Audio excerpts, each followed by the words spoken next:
Imagine waking up one day and realizing you've stumbled onto a magic trick that could make you richer than literal kings.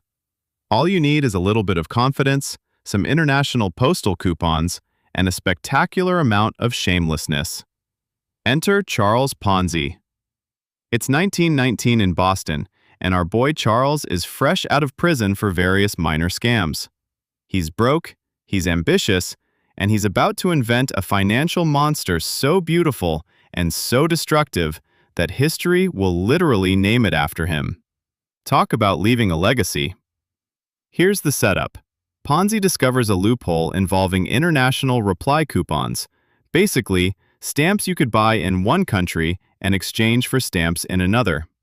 Because of post-World War I inflation, a coupon bought cheaply in Spain could theoretically be exchanged for much higher value stamps in the United States. On paper, it's a brilliant arbitrage strategy. In reality, it's completely unworkable.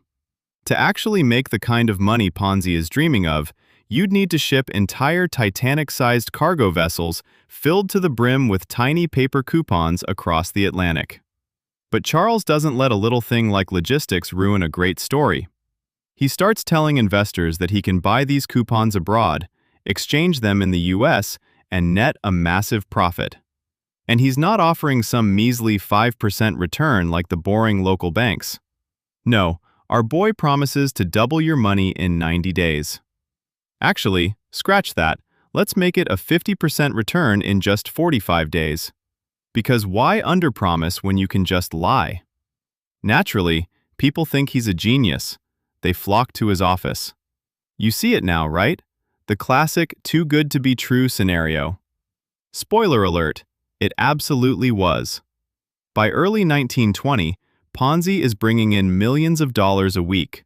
He buys a mansion, a fancy locomotion vehicle, and even takes control of a local bank. He's the toast of Boston. Prominent citizens are begging him to take their life savings. But remember that pesky little logistical problem? Ponzi isn't buying any coupons. Not a single one. Instead, he's playing a giant game of financial musical chairs.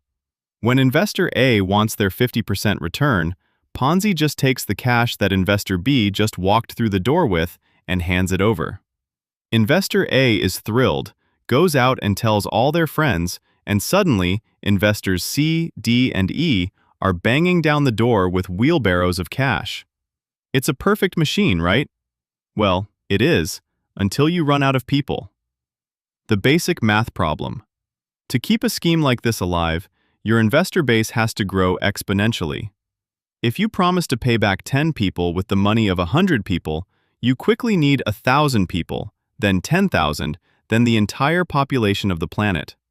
The beginning of the end starts with a guy named Clarence Barron.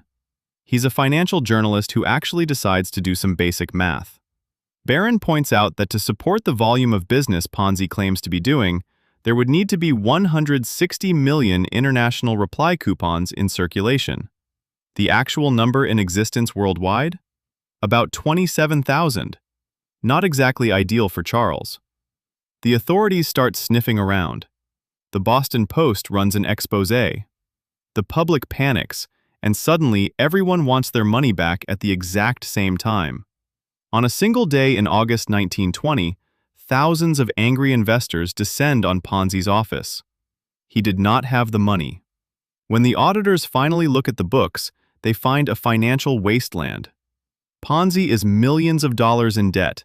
The investment company is an absolute fiction, and thousands of regular people are completely ruined. Our boy Charles is arrested, tried, and sent away to federal prison. He eventually gets deported back to Italy, broke and largely forgotten, before ending up in Brazil. When you look back at it, the irony is spectacular. Charles Ponzi didn't possess some supernatural financial intellect. He didn't discover a secret market mechanism. He just figured out that human greed is incredibly predictable. 100 years later, people are still falling for the exact same trick, just with different buzzwords.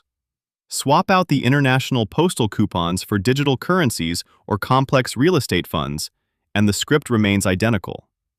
Charles Ponzi died penniless in a charity hospital in Rio de Janeiro in 1949.